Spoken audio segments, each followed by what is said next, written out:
When they hear the name Ajur, most people ask the same question. Who's that? In short, the name isn't famous. Few people know it. He's actually a supporting character in this novel. Are you the one who wanted to see me? The man came out and asked. The heroine smiled and replied that he was. And she knew who he was, and that it was difficult to see Karl Bjorg. Grand Duke Byron. It's precisely because the Grand Duke isn't someone just anyone can meet that she wanted to see him. Karl wondered what kind of description that was. The heroine suggested they sit down and talk. Karl was silent for a moment, then sat down. The two made simple self-introductions, but it was obvious Karl didn't remember her. And he had never heard the heroine's name either. From his expression, the heroine could tell he was trying hard to remember. The heroine told him not to worry about which family she came from. What her name wasn't important. The heroine tapped the table and said what was important was that they were able to meet. That was what's important. He was busy reorganizing the army, but the heroine's people kept requesting a meeting. He had no choice but to come and see her. And after actually meeting her, he just hoped the heroine truly had something worth harassing him for a month. But the heroine just looked at him with a smile. This made Karl frown slightly, that someone would show such a smile in front of him. He seemed to have been born cold. He didn't talk much on a daily basis. Even when speaking normally, his tone carried a hint of something more. So most people were afraid of him and didn't dare to approach him easily. Karl wanted to get straight to business. After all, he was very busy, but the heroine could understand this. The heroine said she needed help. She would pay a reasonable reward. Karl fell into thought. He asked what she wanted to do. He needed to hear it first. The heroine said brightly that she wanted to do something, but felt it would cause quite a stir. It might even be misunderstood as her planning a rebellion. Karl frowned upon hearing this. What does that mean? The heroine said she hoped he could help her stabilize the situation. Settling this matter would be very simple. Karl thought to himself that just plotting a rebellion was a capital offense. To start preparing for it would mean the extermination of 3 generations of one's family. And she was actually trying to pull him in as an ally. He said, "Is she asking me to be the leader of a rebellion right now?" The heroine had actually anticipated his reaction. After all, the House of Grand Duke Byron was a 500-year-old knightly family that had sworn allegiance to the royal family, and its members were all very rigid. The heroine said she had no intention of rebelling. She just wanted him to use the rights he possessed, within the scope permitted by law and authority, to protect them. Moreover, she was doing this to save the empire, to save the world. After all, the demons and monsters that were banished to the ends of the earth have returned. But the soldiers' rations are in short supply, making it difficult to fight. She dared to assert that in less than half a month, the imperial city would fall. Hearing the heroine's words, Karl's expression turned very grim. If he would help her, she would help him solve the army's problems, provide a year's worth of rations for 500,000 soldiers, including daily necessities. Hearing this, Karl was simply stunned. The problem had been troubling him for over 2 months. She could help him solve it immediately, and it was a year's worth of rations. If he would help her, these would naturally be provided to him for free. The heroine noticed he had suddenly become more polite. Food prices are very high right now, but to make use of a man who is hard to meet, one must at least pay this much. The heroine knew his position in the empire. He temporarily held greater decision-making power than the emperor. That's why she sought his help. Karl walked towards the heroine. He had never heard of the heroine's family, yet she knew secrets that only a very few people knew. And she could also propose such unbelievable conditions. Who on earth is she? The heroine pretended to think about who she was. Although she had lived a hard life, she didn't think money was the most important thing, because she believed there were many things money couldn't buy.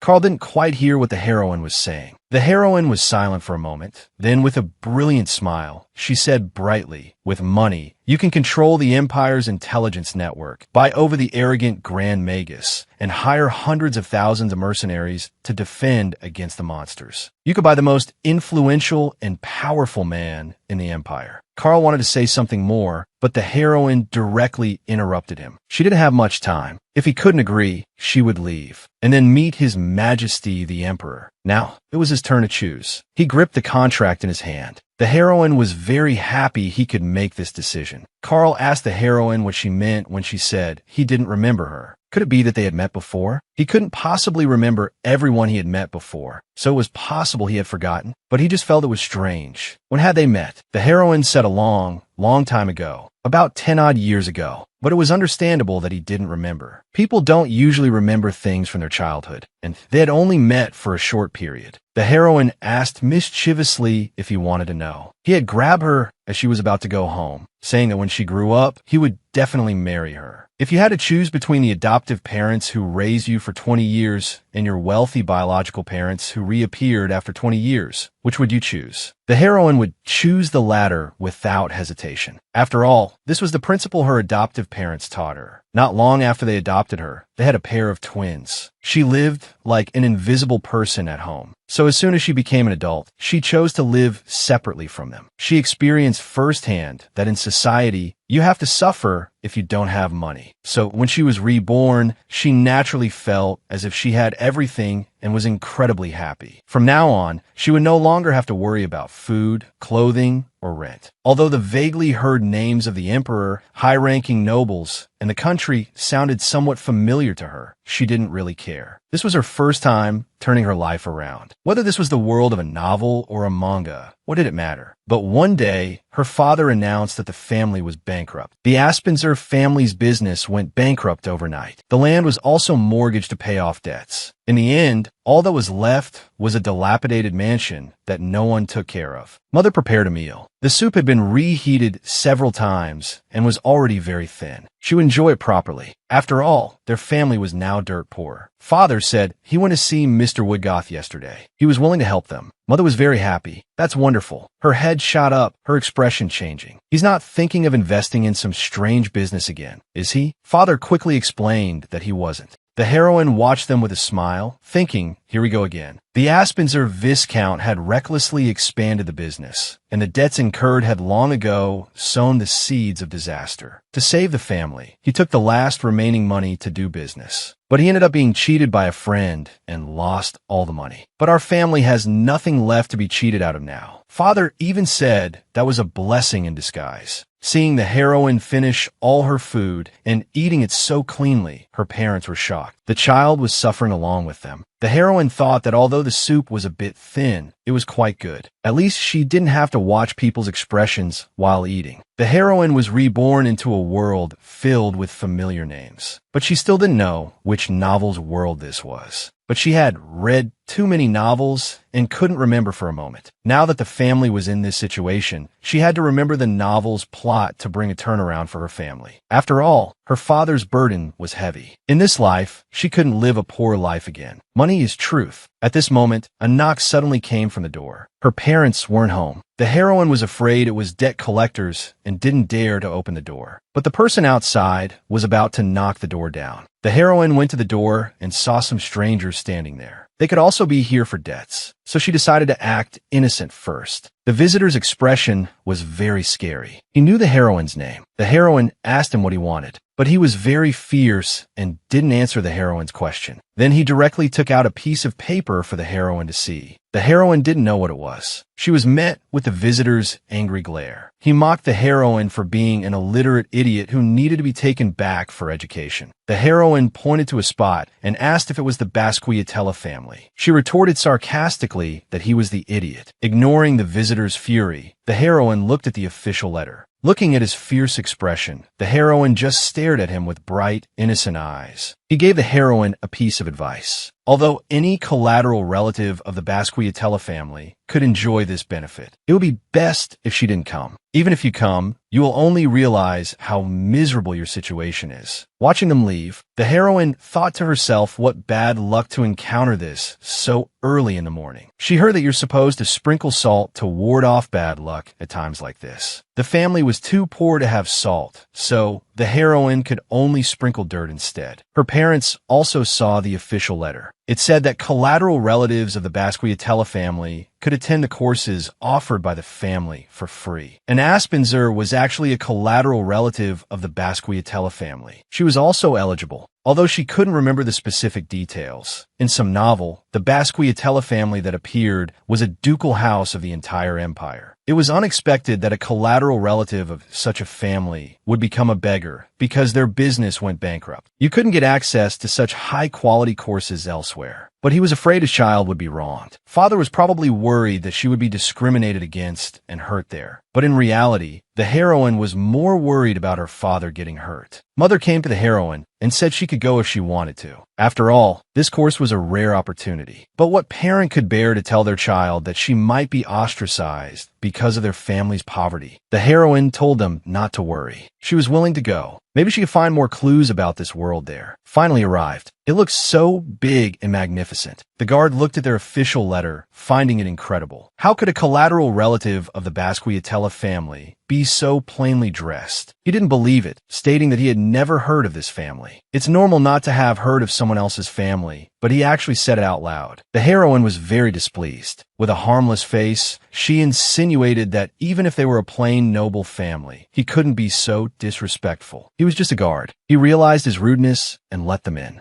Even a guard dared to ignore them. It was obvious how the other nobles would react. Father could only take her this far. The heroine had to walk the rest of the way herself. The heroine smiled and told him she'd be right back and not to worry. It was the man who delivered the letter before. He walked over and said they were really thick-skinned to dare to come here without any sense. Then he introduced himself as Jared. His son would also be attending classes here. He asked for their kind regards in the future. As soon as they shook hands, Jared quickly pulled away. He even wiped his hand with a disgusted look. The heroine noticed her father's clenched fist. The heroine thought to herself, so what if his son is also taking classes here? The classroom was large, but there was no one here yet. Was everyone late? At that moment, a girl ran over, panting, and introduced herself as Rancha. The heroine was a little surprised. She was speaking in a dialect. She quickly covered her mouth and said it was a mistake. The heroine couldn't help but laugh. She's so cute. Her father was from Guelph, and her mother's hometown was in the Rabel region. They now lived in Elibis. She looked and dressed like a noble, but speaking with a dialect could easily get her labeled as a country bumpkin. The heroine comforted her, saying there are many things that are looked down upon more than speaking in a dialect, like family background and status. She gazed at the heroine and praised her, saying her eyes were very beautiful, like a doll's. This was the first time she had seen such bright red eyes. At this moment, someone else arrived. Seeing so few people in the classroom, he was very dissatisfied. He recognized the heroine at a glance and struck up a conversation with her. Rancha was still trying hard to introduce herself. He mocked the heroine, saying he heard from his father that she was an empty shell noble who had nothing, not even her pride. He also lectured Rancha, telling her not to talk to this poor noble. He also said the heroine was no different from the commoners on the streets. However, the heroine didn't mind what he said and just asked his age. She guessed that the son Jared mentioned was him. The heroine showed a puzzled expression. He's already 10 years old, so why is he in 8-year-old's class? Is there an idiot here? He was completely shocked by the heroine. Then she mocked his height. At 10 years old, he wasn't even as tall as the 8-year-old Rancha. His face turned red with anger. The heroine snorted coldly, thinking to herself, like father, like son, to say such disrespectful things so casually upon meeting. He told the heroine to apologize to him. Their argument attracted the attention of others. And what shocked him even more was that the heroine didn't know who he was. Rancha also didn't know his name was Rebin Basquiatella. The heroine knew he was Jared's son.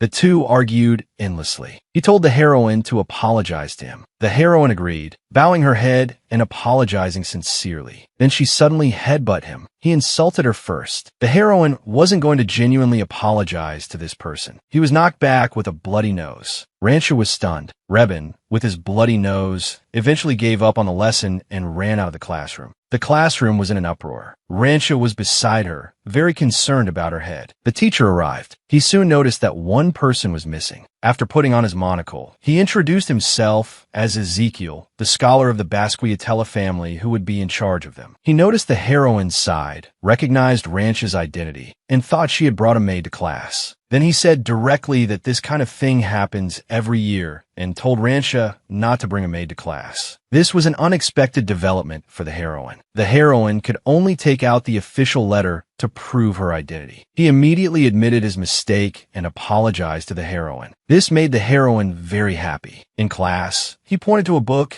and said it was the textbook. He told them to buy it themselves. After reading it, there would be an exam. A wave of groans went through the classroom. The heroine had to be honest. Their family had no money to buy books. He finished organizing his books and said, "See you next week." After class, he specifically called the heroine over. He placed a book in the heroine's hand and told her to follow him. The heroine seriously suspected he was making her run an errand. After they went out, he took out his own book and told the heroine to keep the other one. He said he had another copy, and besides, he found this book old and wanted to get a new one, so he just gave it to the heroine. Although it was clearly an old book, it was very well preserved. The heroine realized he had said that on purpose, and that he had called her out just to give her this book. He turned his head, denying his actions, and then left directly. But the heroine was very happy. She didn't have to spend any money. Seeing his name written on the book, his surname was Burin. The heroine had heard this name before. It was the Grand Magus Burin with the monocle. He was a magician who cast spells at sea, a disastrous existence for sailors. That's why sailors would drink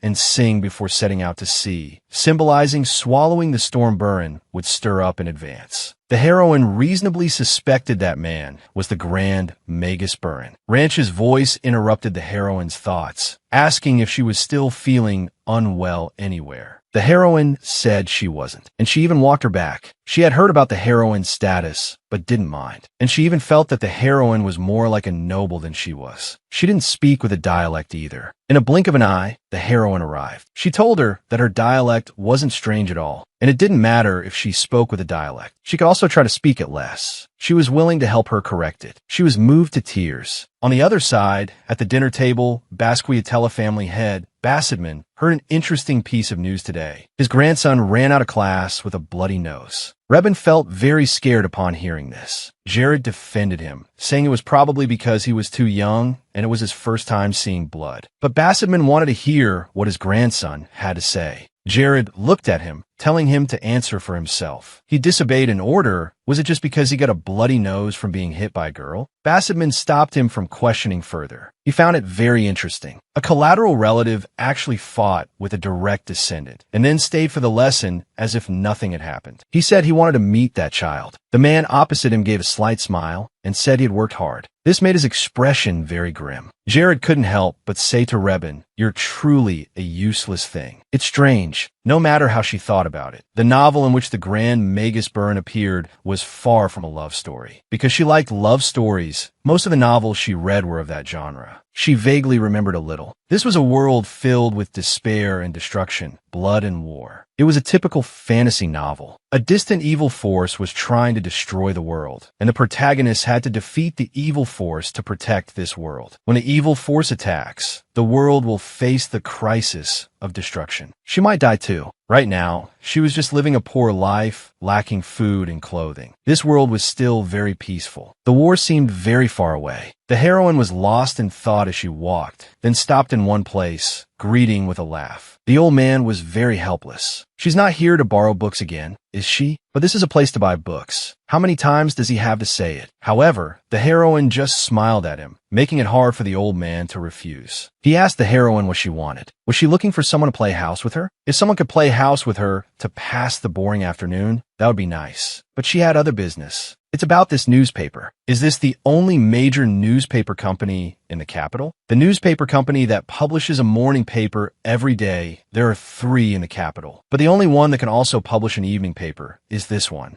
The old man didn't understand why the heroine was asking this, and he actually answered her seriously. She's only 8 years old. She probably doesn't know anything about morning and evening papers. He asked the heroine why she was asking this. The heroine said she was just curious and wanted to know if there was a newly opened newspaper company called North. To her surprise, there really was. He suspected the heroine was going to work there. The heroine didn't say anything, just bowed and left. The newspaper company that was the first to predict the world's impending doom. When the nobles were hiding secrets, preparing to choose a king, and suppressing the media, it was the North newspaper company that steadfastly reported the relevant news. After the news broke, the capital fell into great chaos. The rebellion broke out at this time. There really is a newspaper company called North. This really is the world from the novel, she remembered. But should she be happy that North really exists, or should she be sad? On the positive side, she could foresee future events, but she couldn't know the specific timing. Whether she wanted it or not, the world would be destroyed. She might die too.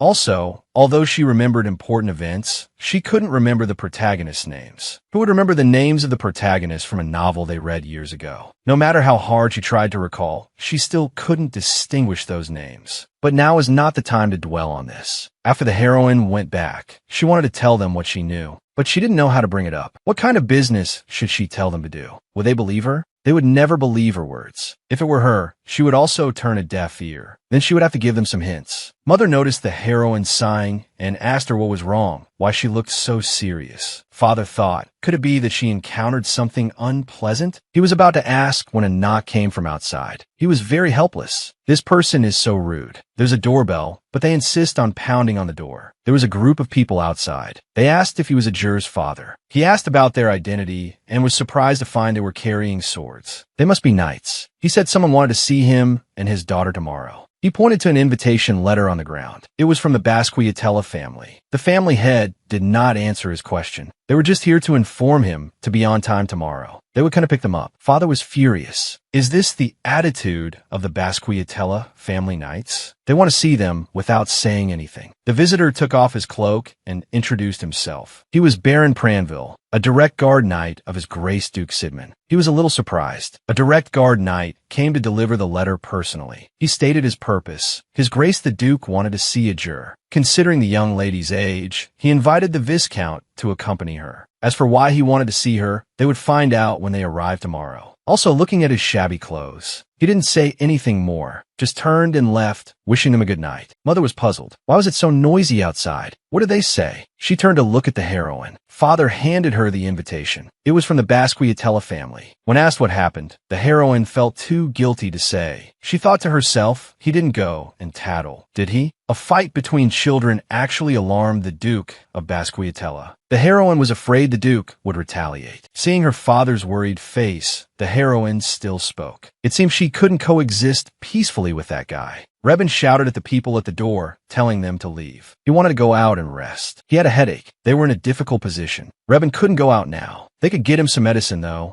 Rebin was very angry. If he fell ill, they couldn't bear the responsibility. Now he wanted to study later. He said he was going crazy staying in this room. And on what grounds could they order him around? At this moment, Jared appeared behind him, looking down at him, calling his name. Rebin's heart skipped a beat. He stammered, calling him father. Jared had said that he was not allowed to leave this room without his permission before the sun went down. But now he was out, and he was still arguing that he had a headache and wanted a rest. Jared was very angry. He had overestimated Rebin. Jared was tired of his excuses. How many humiliations had he suffered because of such words? Rebin should understand very well. His heart was pounding fast. He apologized tremblingly. He would definitely behave well from now on. He would go back to study now, just begging for his forgiveness. Hearing this, Jared just felt how useless he was. A servant came forward and said they had arrived. Rebin wanted to say something more, but Jared was discussing inviting the heroine. A book was slapped onto his body, hearing that his grandfather wanted to see that girl.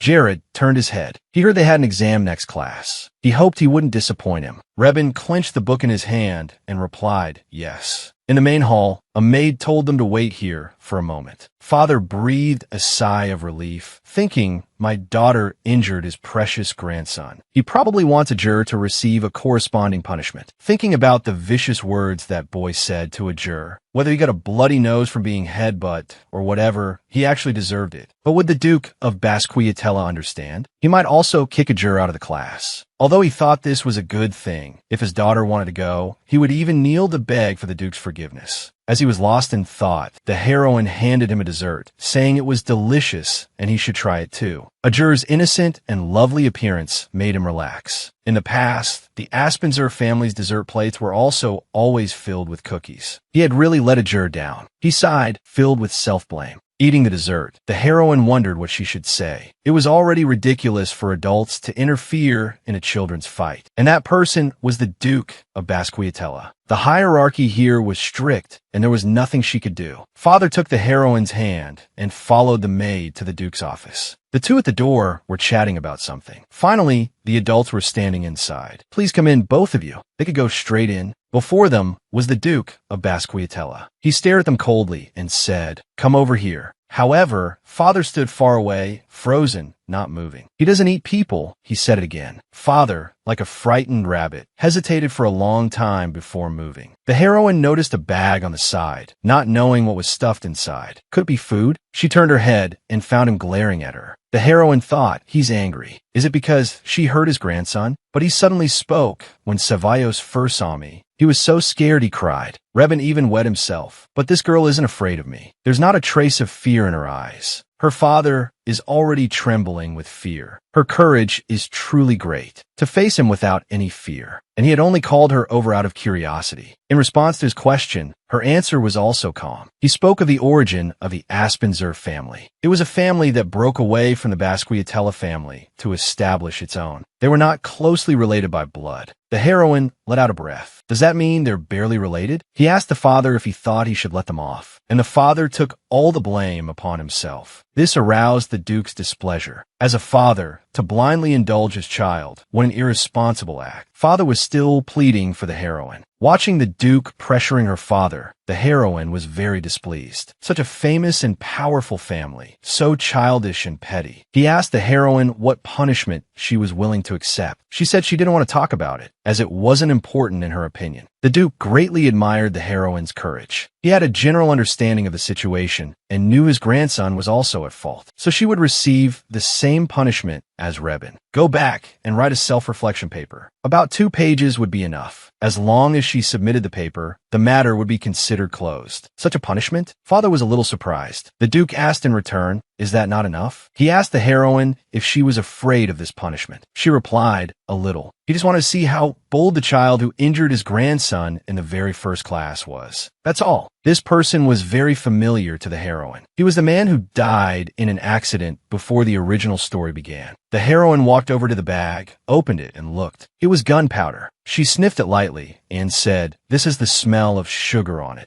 The Duke was very shocked. The gunpowder flasks were all tightly sealed. There shouldn't be any smell. The heroine asked the Duke, this has a strong smell of sugar. Is this really gunpowder? The Duke sniffed it and said he didn't smell anything. Father told her not to cause trouble. His cause of death later was an explosion accident. The Basquiatella family bought a large amount of gunpowder to expand their military business. In the process, the seller, to save costs, replaced saltpeter with large amounts of cheap sugar and sulfur. This action caused the stability of the gunpowder to decrease. Bassedman also died in the release. A sudden explosion. After Bassedman's death, the family fell apart. This was also one of the reasons why the empire couldn't cope with the war. I wonder if he understood. He should be able to handle it himself. After returning, Rancha asked the heroine how it went. There shouldn't be any problem, right? The heroine thought she was just too cute. Now she was speaking directly in her dialect. Seeing the heroine laugh, Rancha was very embarrassed, her face turning completely red. She looked around and whispered, asking about the meeting with Basquiatella. It turned out she had asked her father to explain the situation to the Duke. So that's how it was. The punishment was just to write 2 pages. He stared at the heroine intently, afraid he had been of no help. Rancha was even kinder than she had imagined. The heroine smiled and told her not to worry. Everything was fine. There was an exam today. The heroine hadn't taken an exam in a long time. She suddenly remembered the difficult times of studying in university. This book is very thick. Rancha said she hadn't even finished 10 pages. This puzzled the heroine. It's not that hard to read.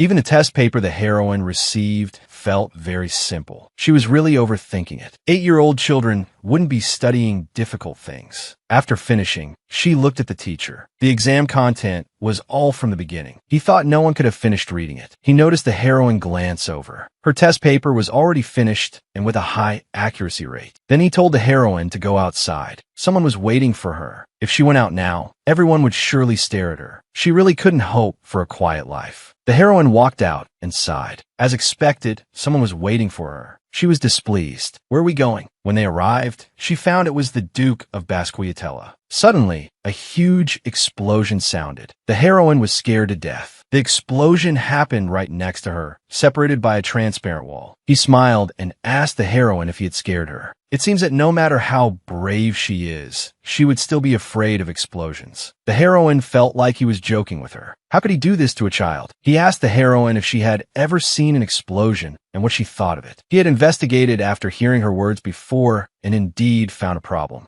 Only after investigating did he find out that this type of gunpowder had already caused many accidents and injured quite a few people. And how did she know about this? Someone who has never seen gunpowder couldn't possibly know what gunpowder smells like. Yet she took it for granted that it was abnormal for gunpowder to have a sweet smell. How did she know all this? The heroine felt a little flustered. It seemed that a casual excuse wouldn't be enough to fool him. He wouldn't believe the truth even if she told him. The heroine said she saw it in a book, an excuse she herself didn't believe. He saw the heroine's difficulty and didn't press further, just lamented that he knew less than a child. Hearing this, the heroine was about to break into a cold sweat. This reason is a bit far-fetched. Did he see through it? He asked about the heroine's exam. She just replied that it was okay. The Duke didn't like this answer because he liked people who gave their all, and the heroine had performed a great service. He was going to make her father his secretary. He happened to be short one. Her father had been very capable when he was in business. With proper guidance, he should be a useful talent. They say children are a mirror of their parents. Seeing her, he could know her parents' character. He handed over an invitation, inviting their family to his birthday party next week. The heroine wondered, is this a good thing? What a useless thing. Jared was very angry. He was very dissatisfied with Rebin's exam. Is this all he's capable of? From a young age, he received a quality education that others could only dream of. Now, he couldn't even outperform a collateral relative from fallen family. And now he's still making excuses. He ordered the servants to smash this thing. Rebin had wasted 2 years because of this. Rebin kept begging for mercy, but it didn't stop his father's hand. In a flash, it was time for the Duke's birthday banquet. Rancha was very curious. This was her first time attending a banquet with a friend. Before, she would just hide in a corner at such banquets. And today's heroine is very beautiful, like an elf. She was self-conscious about her hair color and accent. Most people in the Empire were blonde, which was very common. But in the heroine's eyes, everyone in her world had black hair, and her blonde hair was very dazzling and beautiful. Hearing the heroine's praise, she was very moved. She hugged the heroine tightly. Rancha's father came over. Count Jakal Elmont. He was too busy to look after Rancha since it was his first time here. He was very happy that the heroine could look after his daughter. The heroine loved being with her and didn't mind at all. Originally, their family was supposed to come together, but Lily suddenly fell ill and was being cared for at home by her mother. A child attending a banquet alone would always be a little anxious. He could look after her during the banquet. He kissed Rancha's cheek. He said he had to leave first. The heroine felt a little envious seeing this. Rancha excitedly told the heroine that His Highness the Crown Prince would also be here today. But the heroine wasn't curious at all. Only a child like her would fantasize that princes are handsome. At the heroine's age, she already knew there were no Prince Charmings in this world. The banquet was noisy with people. From the beginning of the banquet, Rebin stood alone in a corner. The crowd was whispering. The Duke's grandson was a famous weirdo, from a family of scholars, yet he wanted to be a knight. So wherever he went, he was seen as the pitiful one of the Basquiatella family. Now he had lost his treasured sword and had to be locked in his room, studying for more than 10 hours a day. And all of this was because of a juror. The next time he met her, he would definitely get his revenge. Rancha wanted to get some snacks. The heroine noticed Rebin in the corner at a glance. What was he doing there? The people of the Basquiatella family were all moving around the banquet, greeting guests and networking. But the young master was hiding alone in a corner.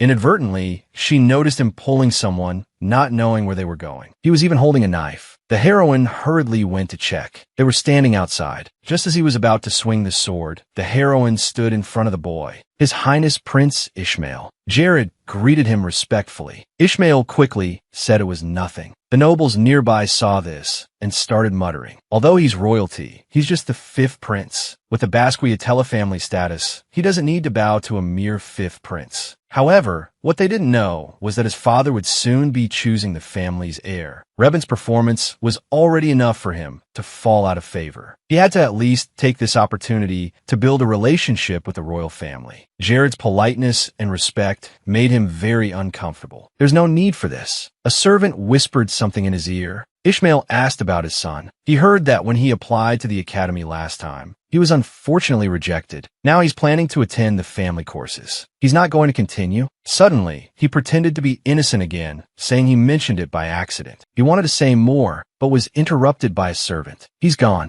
No longer playing Tai Chi with Jared, he turned and left. And his embarrassed look was seen by everyone. He should have come alone, but he insisted on coming along. I hope nothing happened. Opening the door, he saw him hiding behind a girl. He called his name with teary eyes. Who is that girl? Why is she so calm? She told Rebin to stop. He was very emotional. It's all his fault for making him study at home every day and not being able to practice the sword. But he wasn't the one who did it. How could he be blamed? He didn't care. It was the heroine's fault. And that person was looking for trouble. He was the one who bumped into him. But he was the one who was out of sorts. He probably bumped into someone first. He told the heroine to hand the person over, and then he would let her go. Or else he would cut his face. Rebin seemed to have gone mad, and the heroine didn't even know this boy. There was no need to go this far. She thought about just going back, but he grabbed the girl's injured arm, telling her not to go. He happened to touch the wrong spot. He was terrified. The heroine decided to help him after all. She said to Rebin, I know this person. He's my boyfriend. The boy's crying stopped abruptly. Rebin was also stunned. The heroine, afraid he hadn't heard clearly, said it again. The two people in the distance were also stunned in place upon hearing this. The heroine told him to stop making a scene, or he would be in trouble too. But he didn't care. No one could order him around, or else he would kill them all. The heroine sighed helplessly, wondering what to do. The boy behind her was terrified. The heroine also noticed that he had wet himself. He's still young, so this reaction is normal. And the ignored Rebin was very angry. The heroine noticed two people in the distance. An adult might be able to intervene. Rebin threw the knife aside and came over to push the heroine down. The boy was also knocked down, and they fell into the water together. From a distance, someone called out Carl's name. The two were rescued. The heroine felt she was just being nosy. Today was so unlucky. Now her head was spinning. She stood up and fell to the ground again. Her vision was blurry. That boy named Carl even said she was dead. Her mother burst indirectly. The guard was still trying to persuade him not to. He came to the heroine's bed. His daughter's cold, pale face, and bloodstained clothes. This made him furious. Did they not even provide first aid? Jared was still beside him, saying the heroine's injuries were not serious and he shouldn't worry too much. But if his son were injured like this, he probably wouldn't have this expression. Jared fell silent. His daughter, whom he had carefully protected, despite the family's bankruptcy, he had tried his best to keep his daughter in a safe environment. But now she was injured, and she had fallen into the pond. How could he not be furious? He needed to see Rebin. Jared refused. In his eyes, Beery's status gave him no right to punish his son. Beery stepped forward and grabbed his collar, questioning what was so different about them. Jared never expected him to be so strong. It took several people to pull him away. Beery needed a personal apology from Rebin.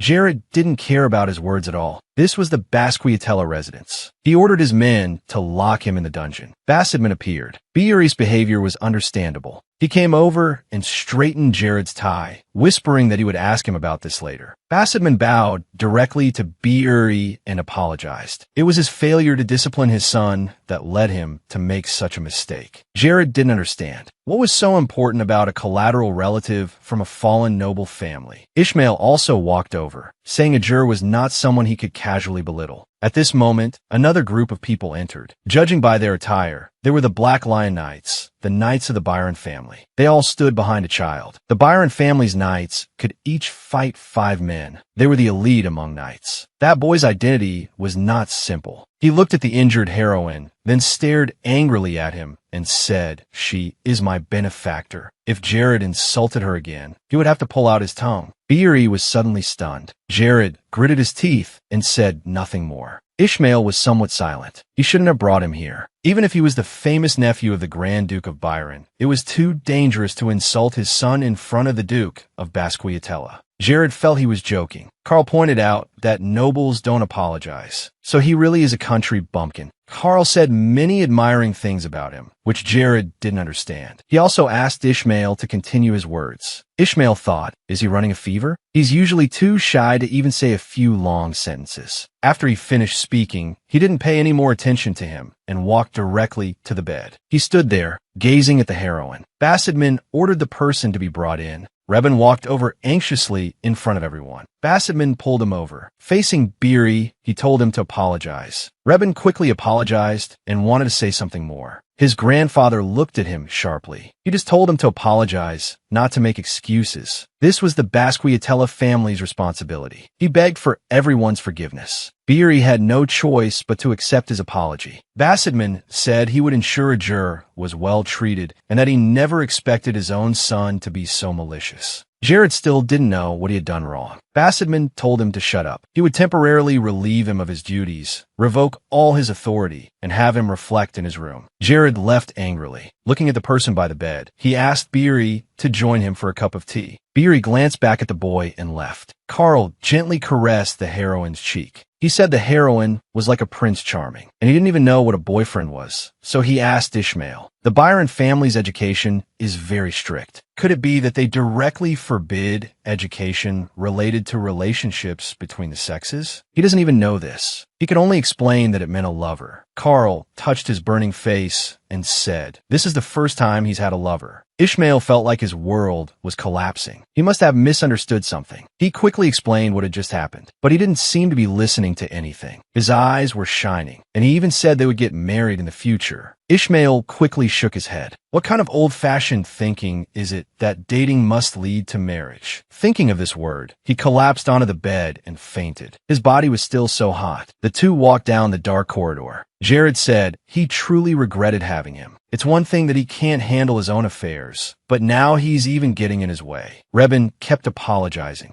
Jared ignored him and left directly, thinking about his own future. The heroine slowly woke up. Her hand was still being held. Why was this boy sleeping next to her? There must be other rooms here. Why do you have to sleep here? He must have been very scared just now. It's better not to wake him up and let him continue sleeping. After all, he's still a child. At this moment, the heroine heard the sound of a door opening. Ishmael walked over and asked if she was feeling better. The heroine frowned. Who was this person? She was already in a bad mood and didn't want to talk to him. She turned her head away, feeling tired, and decided to drink some water. He suddenly leaned closer to the heroine and called her name. He also introduced himself, but the heroine had never heard this name. That boy also woke up, having wrapped himself up like a dumpling. Ishmael pushed him forward. Why are you being shy now? Don't you have something to say to her? The heroine touched his head, saying his face was so red. Could he have a fever? Seeing him dazed by the question, Ishmael reminded him from the side, "Hurry up and introduce yourself." The two thus got to know each other. He asked the heroine's age. He calculated on his fingers 12 more years. The heroine was a bit confused. What 12 years? He said, 12 more years until we can get married. The heroine was suddenly stunned. Ishmael couldn't help but snicker on the side. Carl, knowing the truth, looked disappointed. He had actually taken her words to fool Rebin seriously. He had forgotten that he was still a child. His golden eyes stared at the heroine. The heroine was a little puzzled. He felt very familiar. Carl couldn't help but apologize to the heroine. It was his misunderstanding, but it wasn't his fault. His apology made the heroine feel a little bad. He said to the heroine, if she ever needed any help, she could come directly to him. He would risk his life to help. The heroine felt that wasn't necessary. She suddenly felt that this name was really familiar. Byron. She seemed to have heard it somewhere. This child had golden eyes and gray hair. The heroine swallowed. He is the protagonist. He survived in the ruined world and eventually defeated the Demon King to become the new king. With the sword that had slain countless monsters hidden in various places, his golden eyes were also as sharp and cold as a beast's. The novel clearly described the protagonist like this. But this seemingly weak and shy child, is he really the protagonist? However, his name, surname, and appearance were indeed consistent with the protagonist. The heavy responsibility of the world's survival actually rests on his thin shoulders. The exam results will be announced next week. Ezekiel said, "That's all for today's class." Below, there was a gloomy atmosphere. The heroine turned to call Rancha and found her in low spirits. She hugged the heroine and said she was doomed. The heroine glanced down. It was her disastrous test paper, so she had failed the exam. She wondered what she should say to comfort her at this time. In her previous life, she was an orphan, and studying was her only way out. Failing an exam seemed like something from another world. The heroine comforted her, saying it was okay. Happiness isn't determined by grades. Rancha was incredibly moved. Then the heroine turned and said, "But it's not like having bad grades will guarantee happiness. It's better to have both good grades and happiness." At this moment, someone called him, "Teacher." He gestured for her to follow. It seemed it was time. Rancha knew she was going there again. The heroine said yes. She also wanted to go with the heroine. Going once in a while should be fine. The two held hands, planning to go play together after they were done. 3 times a week, after class, Ajur had to go to Basildman to continue her education. If others heard about this, they would surely exclaim in disbelief. But this was to express gratitude for the matter with Rebin. Half was out of curiosity for her, and the other half was out of gratitude. The Duke accepted this condition. However, they hadn't seen Rebin recently. He hadn't come to class for a long time. Something might have happened. Although Ajur also realized this, she didn't want to get involved, so she pretended not to know anything. The incident at the banquet where Rebin threatened the nephew of the Byron family did not spread. Perhaps some agreement was reached, because Ajur didn't ask Basildman, nor did she bring it up. But is it really that quiet? That's the Byron family's business, after all. The heroine brought her friend along. Rancha nervously greeted him. Basildman was quite familiar with her. The Elman family was now also a good business partner of the Basquiatella family. The two exchanged friendly greetings. The heroine put aside the homework Basildman had assigned. Her eyes noticed the documents on the table. They recorded the scale of the annual festival. After the two sat down, the grandfather even cared about her exam results. This was something her father wouldn't care about. He was very happy when he saw the heroine's report card. He said that instead of a lesson today, there would be a test. With that, he let a young boy in. His name was Elias. They could call him Lise. The two were stunned. What a beautiful boy. This name made the heroine pause. It felt very familiar. Elias. Isn't that the heroine of the original story? The protagonist who was loved by the male lead and the supporting male characters with multiple love lines. She was intelligent, possessed an excellent memory, and her swordsmanship was superb. Her swordsmanship was honed on the basis of elven techniques. So Elias was by no means a heroine who needed men to protect her. Besides this, the heroine remembered that she seemed to have another skill more important than elven techniques. But the heroine disliked the character of Elias. She colluded with the enemy near the end of the story and ultimately died early. It wasn't that she wanted to collude with the enemy, but her only younger brother was taken hostage by the enemy. She could only sell intelligence to the enemy. The heroine died in the end. What reader would like such a heroine? But now he appeared before her dressed as a boy. Could he be the original heroine's only younger brother, using his sister's name? Lise was puzzled why the heroine was staring at him like that. But the siblings were nearly 10 years apart in age. He must be the original heroine. The heroine praised his good looks, but he said it was inappropriate to describe a man that way. He said he heard that Miss Ajur helped the Duke avoid the gunpowder accident. The heroine explained it was just a coincidence, but he said it was all skill. The heroine wanted to ask her grandfather for help, but he said nothing. He closed the book and said that was enough. The rest would be discussed on site, leaving the heroine very confused. He looked up and explained, "It means you've passed the first round of interviews." This made the heroine even more confused. Wasn't she just in an interview?